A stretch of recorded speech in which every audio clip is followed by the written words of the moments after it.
skills, if you just need someone to talk to about like finance and like helping helping them get the right help that they need as far as finance or anything dealing with life management. And then so there's also healthcare social workers, which is what we're going to be dealing with in our profession. Most of the time, they provide psychosocial support to individuals and families necessary to cope with their acute, chronic, or terminal illnesses.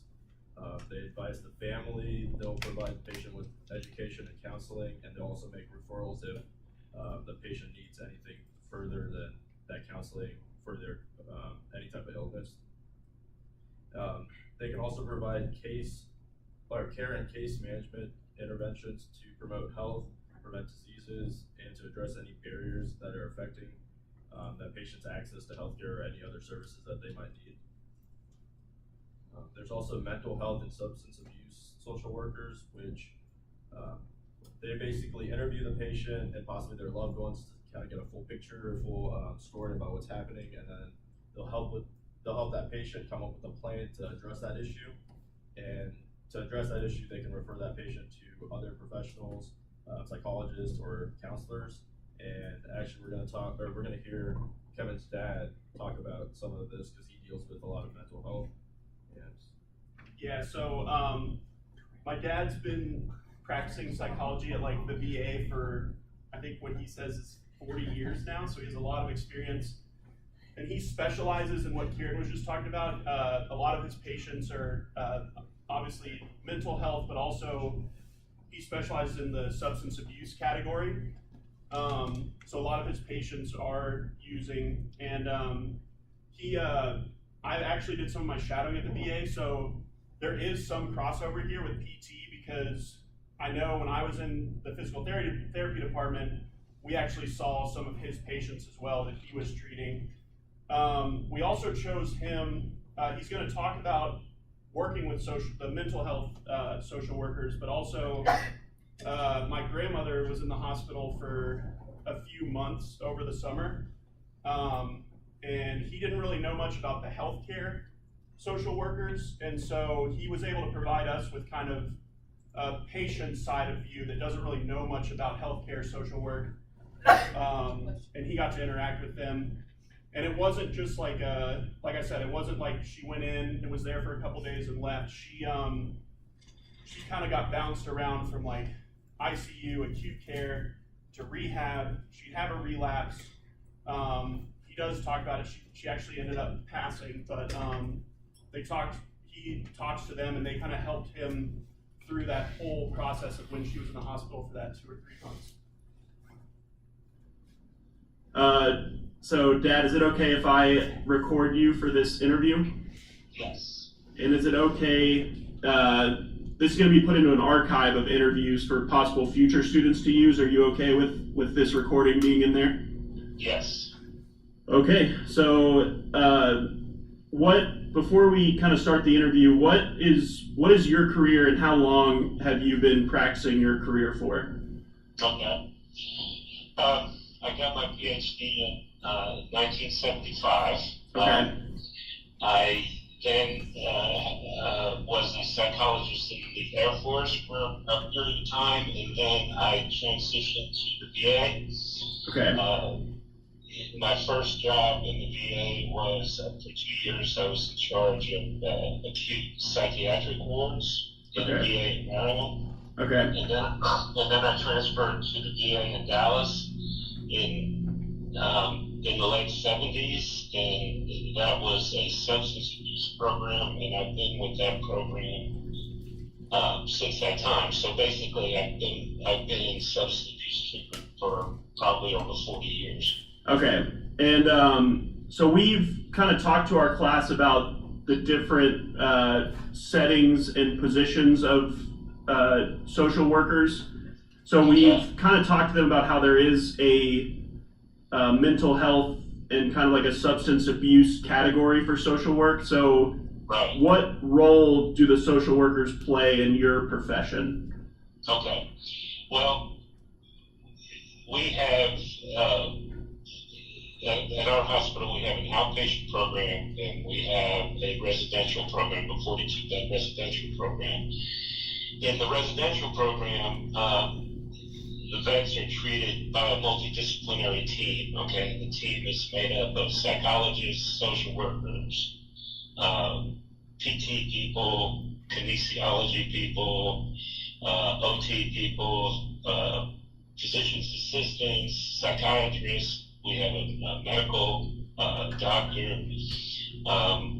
So we have a chaplain. We have a pretty wide variety of people Okay. on the team, and the team meets 3 times a week. And we review every patient that we're responsible for that's in the residential program. Okay. So within the residential program, the social workers, we assign between the psychologists, the social workers, and the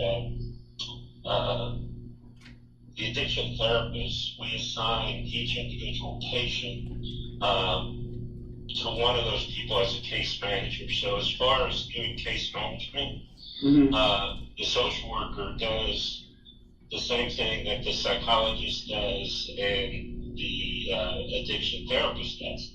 Okay. But of course, everybody has specialties within the team, so we rely on the social workers a lot for placement kind of issues. Okay. You know, we have, you know, people come in from early 20s to late 70s. Okay. A lot of them, of course, you know, have chronic substance abuse, so a lot of them could be homeless or they have real unstable housing. Okay. So placing them after treatment is a pretty critical Roll. job. Okay. And, you know, and they may need anything from, you know, just some VA subsidized housing to a nursing home, depending on, you know, what physical state they're in and, you know, the time they complete treatment. So I would say that's the main specialty of the social workers. Okay. Other than, you know, doing just regular case management, which is just sort of working with the person as they're going through the program, you know, Okay. any issues come up, that kind of thing. Okay. And I think you kind of answered this in that question, but how often do you interact on a daily basis with the social workers? Yeah, you know, probably at least 3-4 times. Well, of course, 3 times a week at least, because they're in the meeting. Right. But if I have an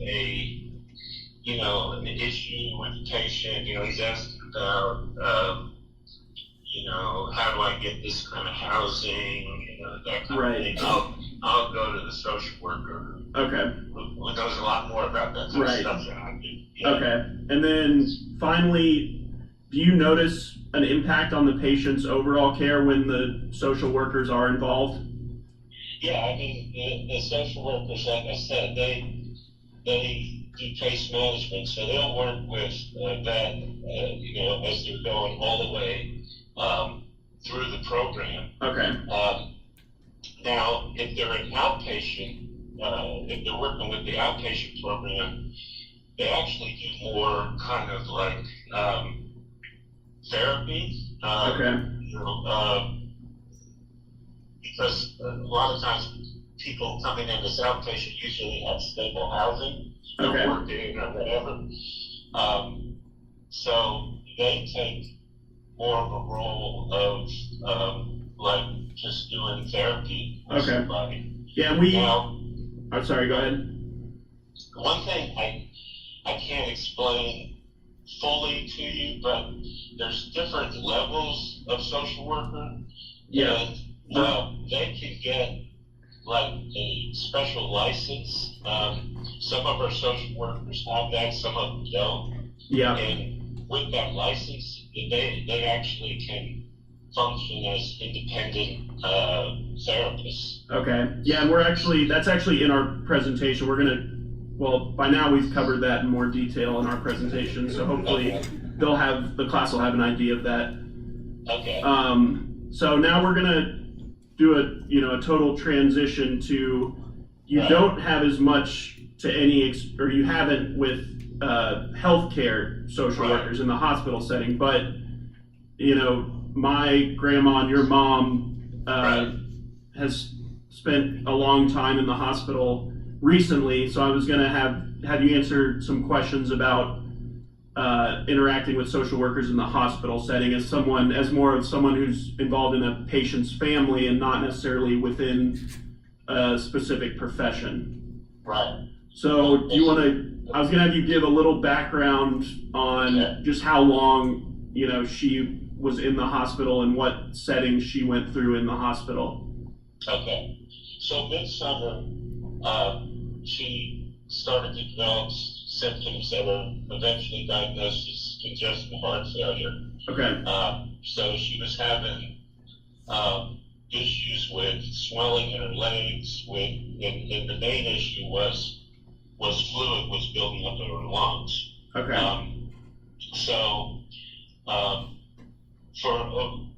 When she was first hospitalized, probably the beginning of August, well, actually, I'm pretty sure it was the beginning of August. She went to the hospital, and so from the beginning of August until she passed a few weeks ago, she was back and forth between the main hospital, ICU, and rehab. She kept, sometimes she seemed a little better, so they transferred to rehab. With the main goal during all this, of course, was to try to get her back home, right, and that's what we were working on the whole time. okay,